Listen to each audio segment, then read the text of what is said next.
Alright. What am I gonna do? I'm gonna try to get out of the DMCA stuff, which is the copyright stuff. We're going to play with drum loops today and see where we are. I just changed the strings today, so it feels pretty good. We got the Dunlop Marcus Miller as well. There we go. What do we do?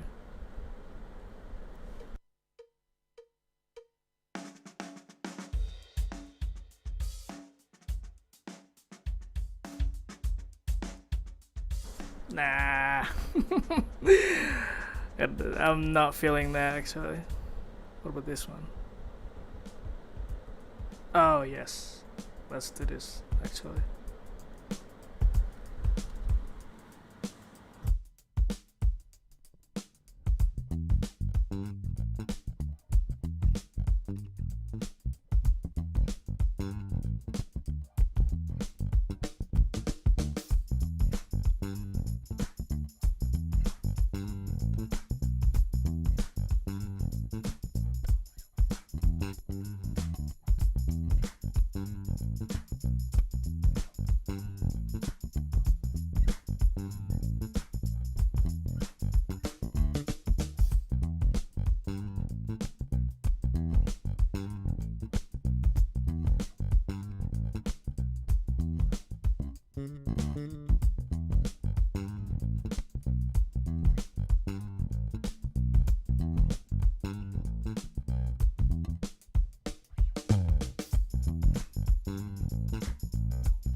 You can kind of play anything on this groove, honestly, and it will sound good.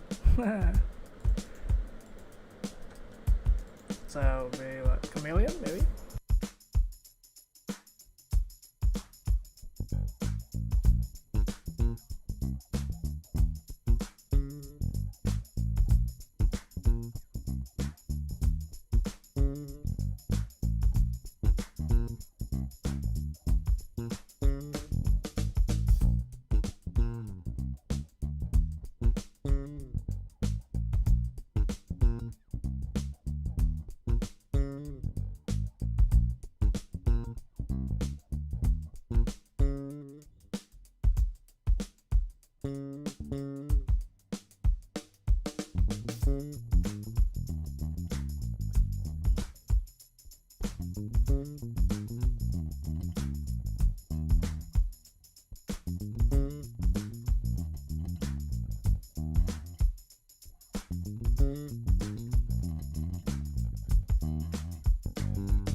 Hey, Chrono.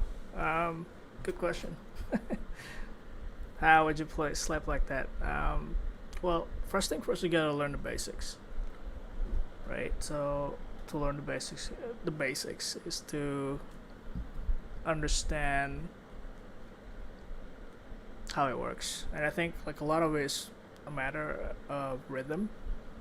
So instead of looking at the technique, instead of looking at what I'm doing visually, it's better to try to piece it together with what you're listening, right? So, for example, if I'm to listen to a rhythm, some type of rhythm, if it sounds something like,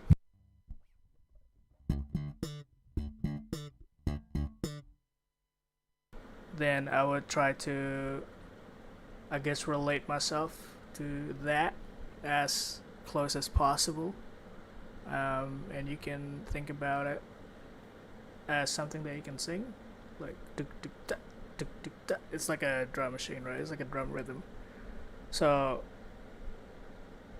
that's the first thing first. In my opinion, that's like how you're supposed to. What's the right word for it? I guess familiarize yourself to it, and then you know that's the music part of it.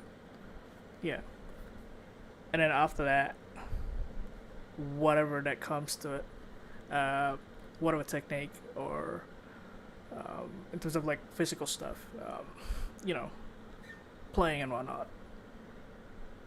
As long as you know what you're supposed to sound like, then you can work on it. But a lot of people they don't know what they want to sound like. So the problem is like every beginner wants to be an expert in 20 minutes. So I don't really have a shortcut for that. Popping ghost notes, yeah, but they're also part of the notes, right? Because like if you think about the notes that I'm playing and the ghost notes that I'm playing as well, they relate to each other. So like they complement each other, um, and I think I'm, I just lost my thought. Sorry, but I think what I'm saying is that like if the ghost notes and well the dead notes, the ghost notes and the actual notes, they complement each other. So people try to, well, not try to, but often people exclude the ghost notes itself out of the actual notes, and I feel like that's like the wrong thing to do. Because if I'm to play something like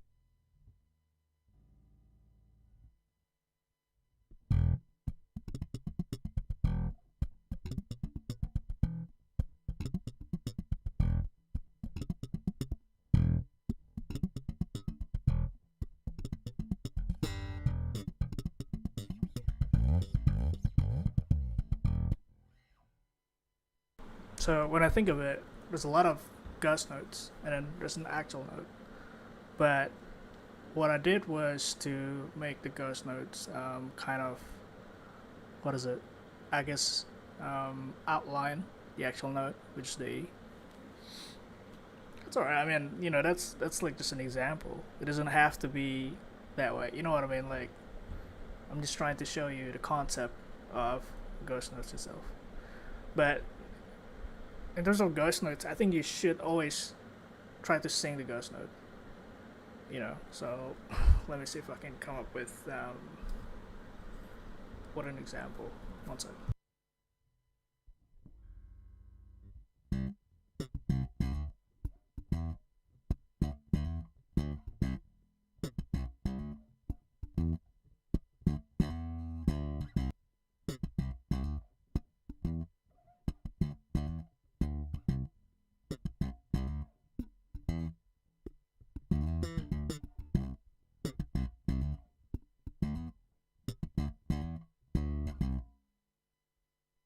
Right, so if I was to listen to something like that and then to learn it by listening to it, I would sing the rhythm, the whole thing. I wouldn't even think about the notes, the actual notes. I just think about the rhythm. I'd be like, da da da da da da da da da da da da da da, right? And suddenly, it's all there. The ghost notes are there, and it doesn't feel weird. I guess it doesn't feel like you're trying to, find where it is. It's a lot harder when you think about what your hand's supposed to be doing. It's a lot easier when you know what it sounds like.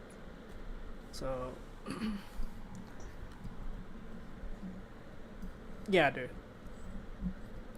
It's the same thing. Like melody. So with melody, it's not too hard because technically you can argue that as long as you get the first note right, the rest of it should be fine, right? Because like if you have decent ear, eventually like you'll get it right, to a certain extent. Some people don't get it too like detailed, but if you have good ears, if you train your ears a lot, then obviously like you just get it like really fast because you're just familiar with it. So, yeah.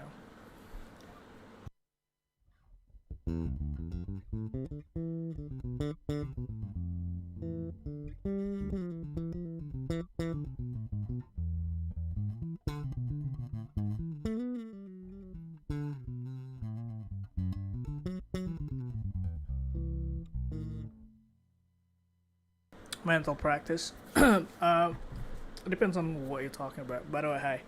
Long time no see. What kind of mental practice do I do? I wouldn't say it's so much of mental practice. I think it's more like understanding what my standard is, I guess. So like for me, it's a matter of like how I learn songs, and anything doesn't have to be songs. It could be like a bass line or something, or any line, anything on the bass. I like improvisation or of chord progression with that instrument.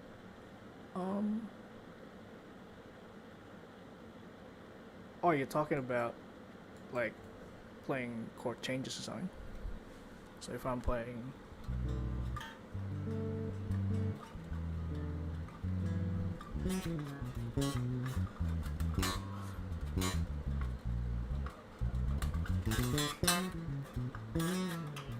like stuff like that. I mean, you can technically think about it too. You can imagine it in your head if you're familiar with the chord progression. So, like what I just played.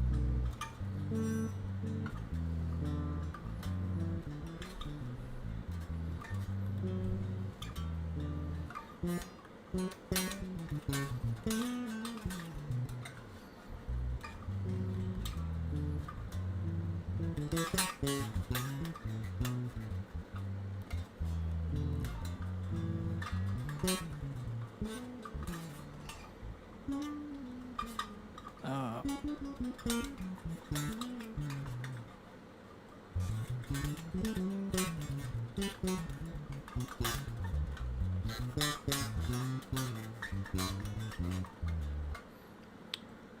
said, because sometimes people tend to think about chord progression as at this moment of the song I cannot play those notes. It's not quite true. So so then you want to step back and think of it as, yeah, I'm trying to understand what you're talking about. Chrono, do you reckon that mastering theory is worth it? Yeah, absolutely. So, in terms of theory, what matters most is actually your basics, right? And Clay can probably agree with me here. Clay is a great bass player. He's a working bass player in Newcastle, in Australia. He's my senior. So mastering theory in the sense that like you understand every chord, and what I mean by every chord is like, you know, A B C D E F G, and then major and then minor. You understand that, what is it? This is what I call the diatonic seventh, right? Which is, if it's in minor, it will be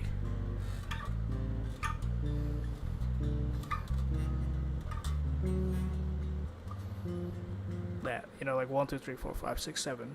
But then again, you got to think about what are the qualities of each chord, you know, and how you piece it together. So what it means that, you know, if you think about chord progression in G minor, then you kind of know every single thing about G minor in a way that, like, you know, this is 1, this is G, and 6 would be like this.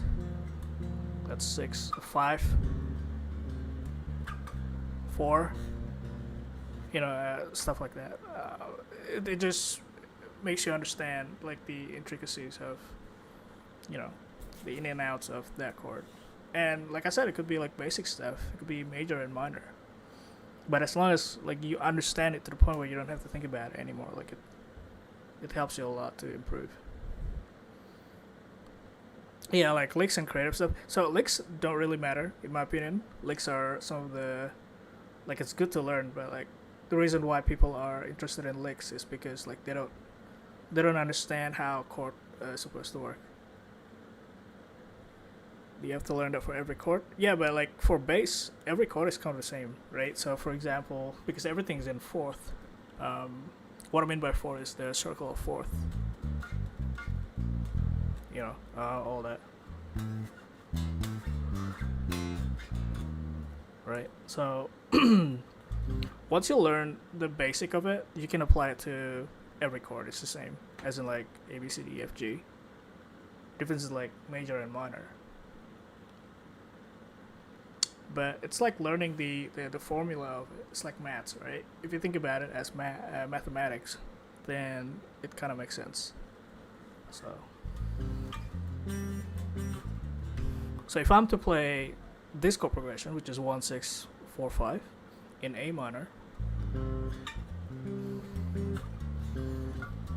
I can play the exact same thing to F. If I'm to move the whole thing to F, it will be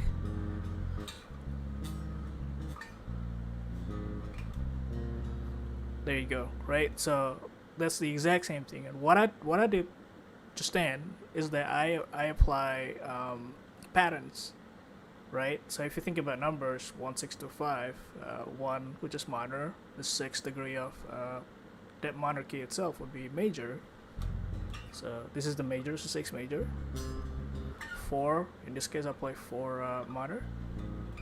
And then the 5 is the dominant. So if you Google diatonic 7th, it should tell you the qualities of each chord. And it helps a lot. Learning circles, yeah, it never makes sense because like you're just looking at the actual thing and be like, what the fuck is this? You know, so it's a little bit overwhelming. Learning anything without anyone explaining anything, it's difficult, right? So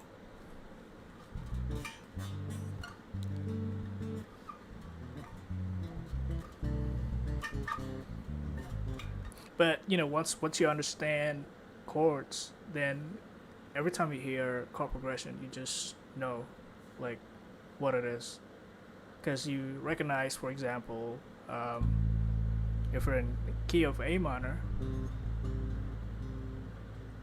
if you hear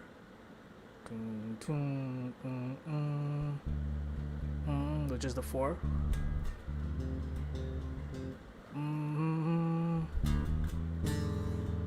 5.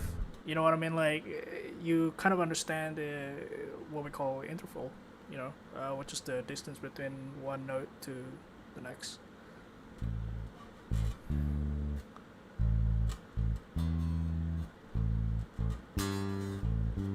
Seventh, right? Flat seventh.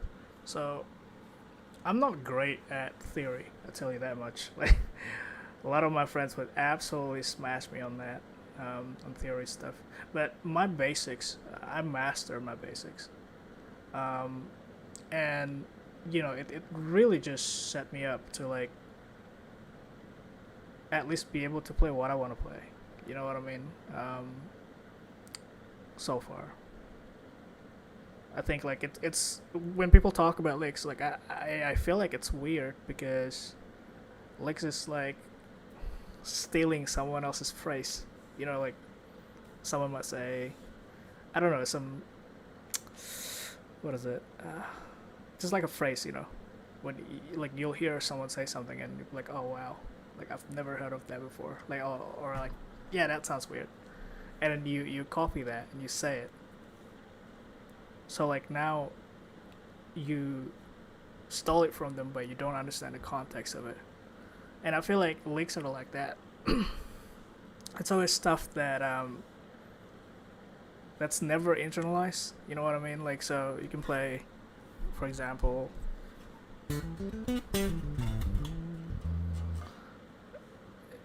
that lick can probably be good or probably sounds good on really specific stuff, right? But if you play that on everything, it's not gonna sound good. And I think like the problem is people look at lick as just like series of notes and that's it.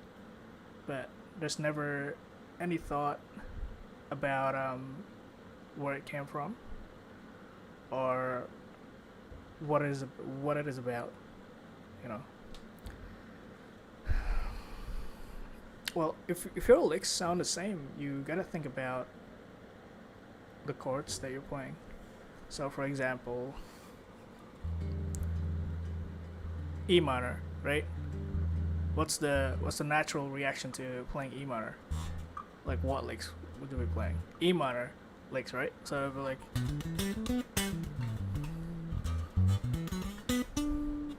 but you can also play the 6, which is like my favorite. So you play or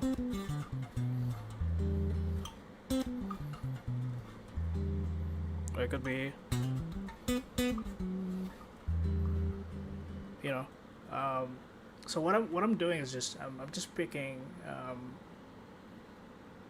E minor in different nuance or perspective. You can call it whatever you want, but or you can play F major too, which is like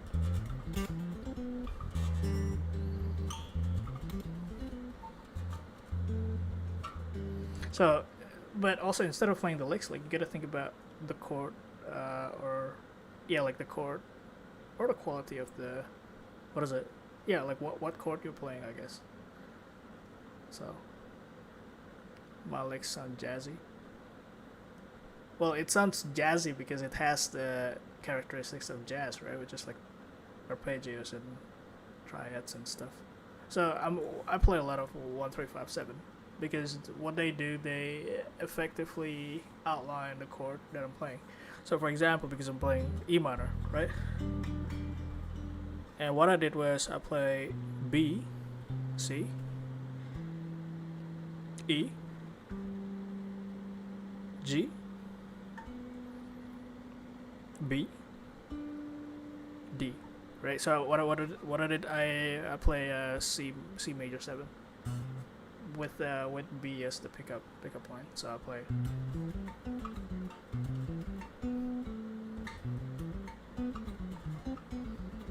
and I play like I implied a 5 there.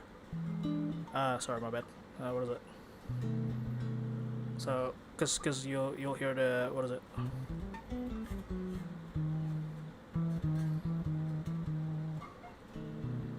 Right, that's the 5 chord there. So yeah, I mean Walter. So I'd like to separate practice and making music, right? If you want to practice, like the part where you need to understand, you can dissect everything. You can dissect everything and be like as methodical as possible and be like, okay, well, this is what he's doing, or whatever. But if you're making music is the part where you forget all of that, or you don't focus on it. Because, like, obviously, someone that plays, like, super formulated, you can hear it. Like, they're thinking really hard to play, the right stuff. But if someone is focusing on flowing and making conversations, like, you'll hear it straight away, too. Like, how they take their time, how there's an element of space, things like that. Yeah.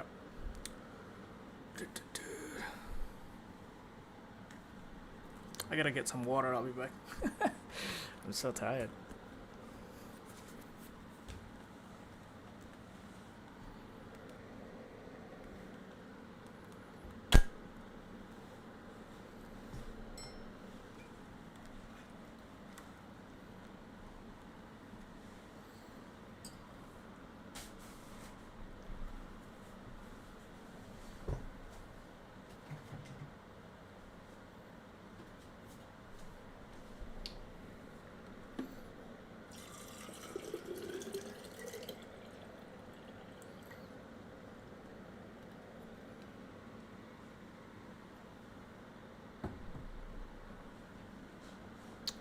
You said, why are they important?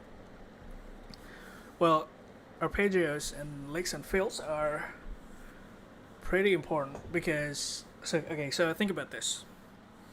Think about the word happy, right? Think about the word happy.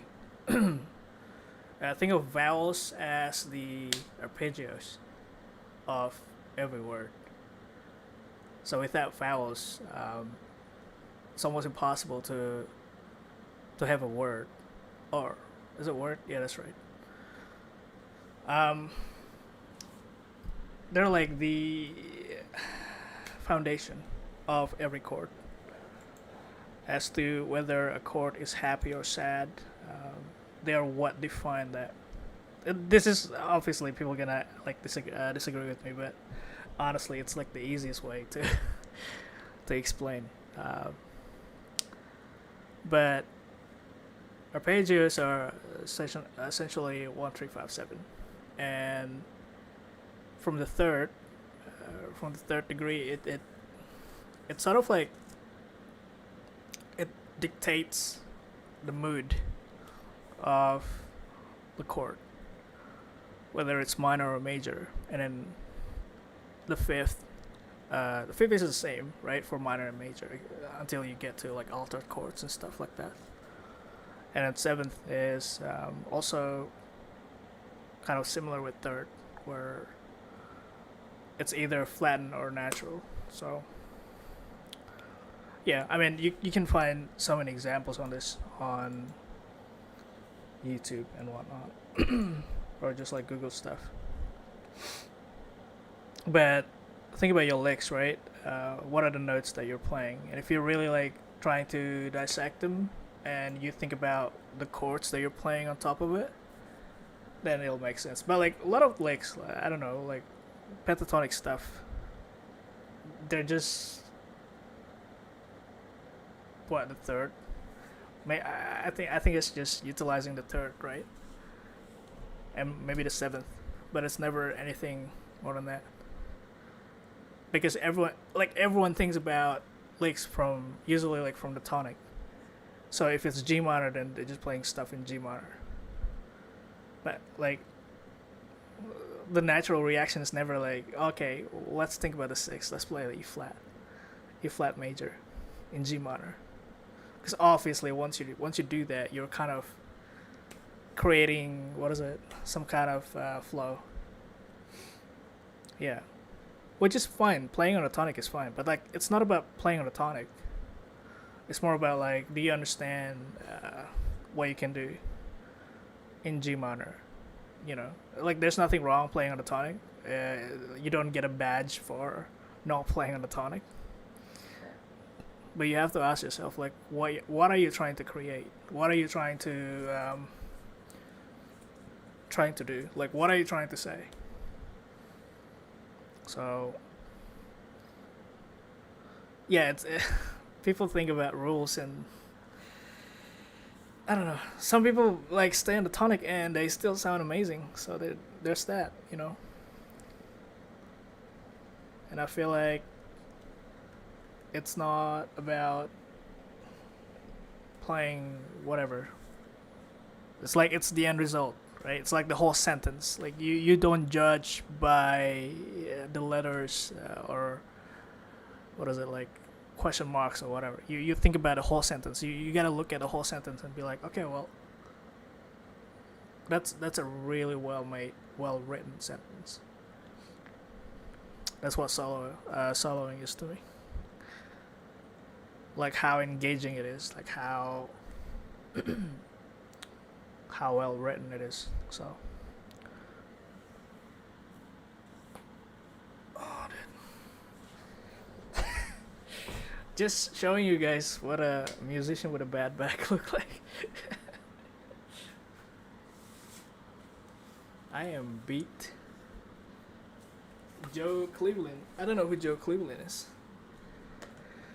But I figured that he's probably someone that's play a lot of chords and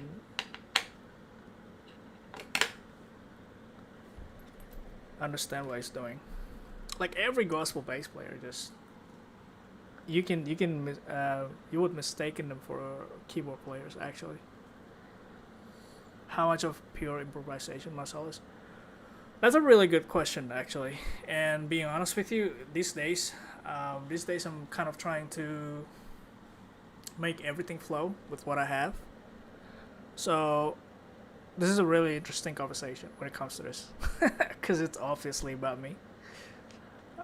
Not that I'm always interesting, but in this case, I think I'm known as someone who would sit with the same idea for years. If you look at my stuff, you would realize like, oh wow, he's still playing the same thing. But because like I believe in mastering something, mastering the materials that you have. I don't like to move on from one thing to another like really fast. Like I like to understand, how to make it better. And it's not like I'm running out of materials or something. Like I just think that in order to get your sound right, like the training that you have to go through to understand yourself, to refine yourself.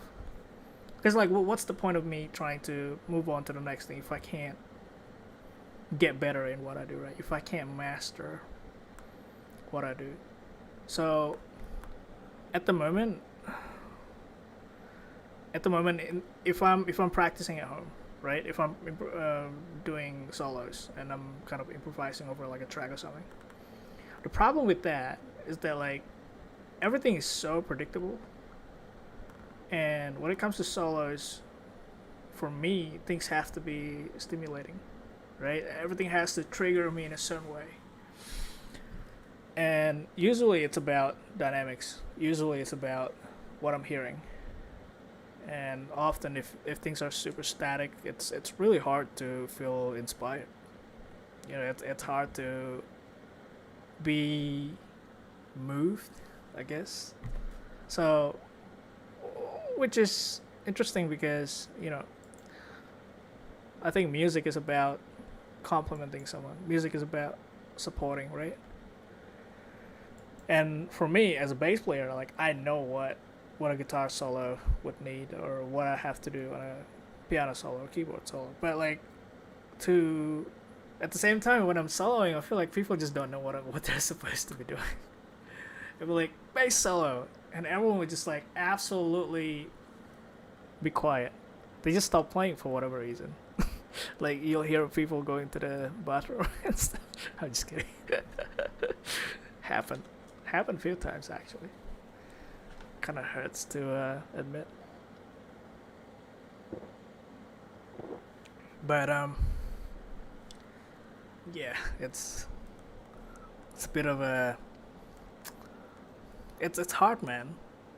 I've had so many solos that's just not great. Like solos that I wished I never done, right? Because I wasn't feeling it, or I dropped the ball.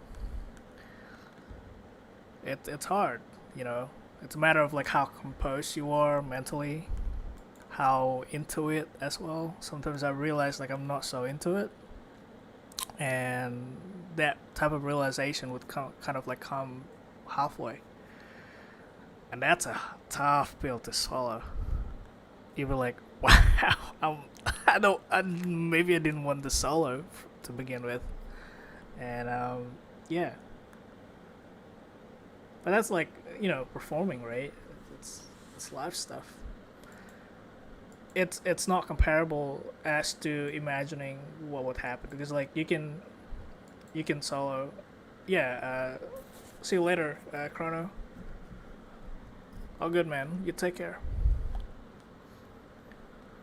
Um.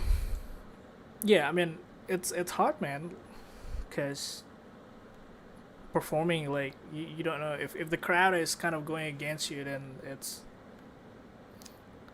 hard. If you feel like the crowd is not really responding to what you're doing, and then you're kind of hanging on the thread, you're waiting for that, like someone to respond, or even to just make a noise or something. That's really tough. That can be really tough. Unless you like absolutely just don't care. Unless you're like so deep into like what you're doing. Marcus said, learn the alphabet and building your own sentences. Yeah, actually, absolutely. That's exactly what it's all about. Learning the alphabet and building your own sentences. And also, it's also like, for example, it's this. For me, I'm a great example of someone who's learning English, right? Because it's not my first language. I've been speaking English for the last maybe about 15 years. I'm 30 years old. I moved here when I was 14. And I pretty much kind of like learned how to speak English in here, as in like conversational English. And even like me, I struggle with how I'm supposed to pronounce like certain words. And that's the same exact thing with music, where like you're trying to phrase what you're doing better, like, right? Like you're trying to understand how can I play this line in a much more intentional like manner. So it's hard. It takes time. Like it you can't just rely on like playing the right notes and feel like, yeah, you're done.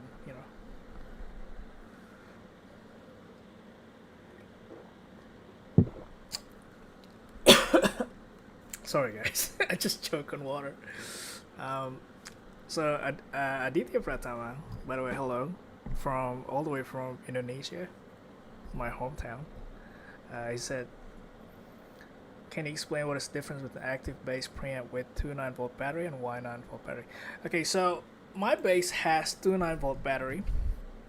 And first thing first, I want to teach you guys this one thing that's like by far the most important thing you can understand out of this, is that first of all, the only active pickups are EMG pickups. Okay, there's nothing. There are no other pickups that are actually active. If you're talking about Nordstrand or Lindy Fralin or Lawler, Jason Lawler pickups or whatever, or even Fender, they're all passive pickups with preamp. And preamp is never active or passive. Preamp is just preamp. Because preamp needs battery, okay?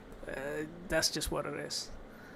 So yeah, EMG is basically the only pickups that actually have preamps inside the pickups. So you have to use it with a battery. You can't just use it without the battery, right? So it kind of makes sense when you compare it to like regular Fender or Nordstrand.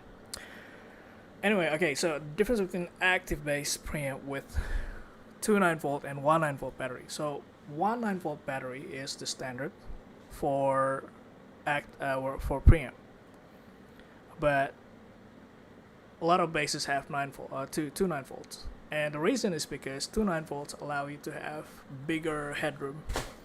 So basically, uh, I'm trying to say something that's not untrue. um, to my ears, when I compare 9-volt to 18-volt or two 9-volt batteries, bases that have two 9-volt batteries or 18-volt batteries, they always sound a lot better. Not better as in better in tone or quality of the tone, whatever. Well, yeah, quality of the tone, I guess. It's basically more composed, right? So the biggest thing is like it's how it fares on high volume or high gain. It just sounds like it has more headroom, you know. Like it doesn't distort as fast.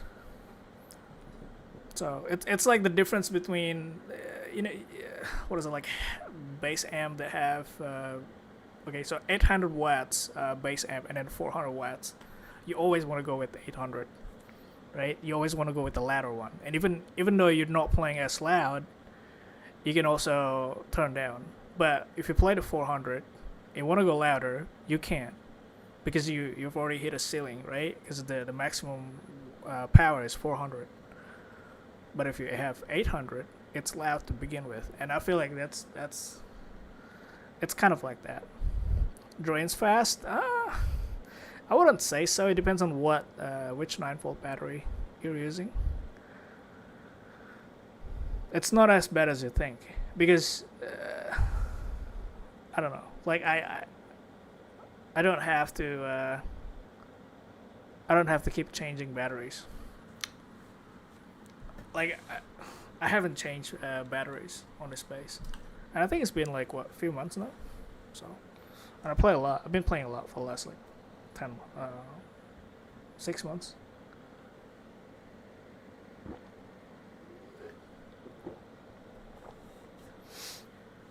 Oh, forget to turn it off. As long as you plug it off, it's fine. Just don't get it plugged in with the amp. So yeah, but I think I've had to change strings recently, like really really early too. So when was my what is it? When was my D'Angelo video? Just one sec. Let me find it. I want to know when did I last change my strings, because I feel like it's been so early. Dude, that is like 1 month ago. Holy shit. October 15th. So within a month and a half, I actually had to change my strings. I feel like that's crazy. Because before I would hold out to like 2-3 months or something, but like within a month and a half, like I killed it. Oh well, I played too much. All right, Walter. Take care, man.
EMG has absolutely terrible P bass sound. Actually, it's like the jazz bass stuff is cool, but like you switch to P bass, it's just yeah, no comment.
Might have to lower the action. I think it's really high.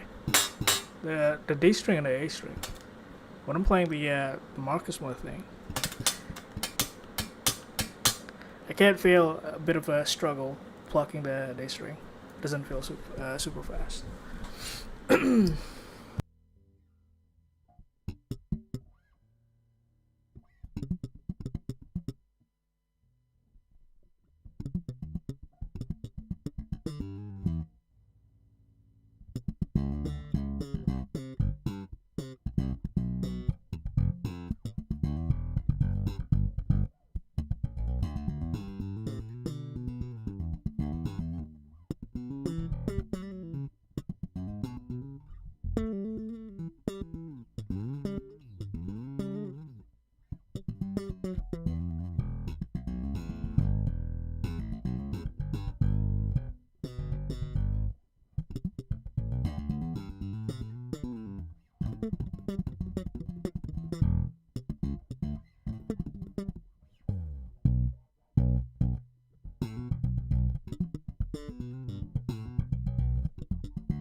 Alright, my hand hurts. I'm gonna go. I'm gonna go, guys. My throat's super dry as well, actually. I don't know why. But, yeah. Maybe I'll do one more of these next week or something. Oh, I get I think a looping video that I gotta do soonish. So, yeah, look forward to that. So, anyway, thanks so much. Thanks for tuning in. I don't know who the 7 viewers are here. You guys never say anything, so but it's cool. It's fine. Thanks for tuning in. Anyway, I'll see you soon. Bye bye.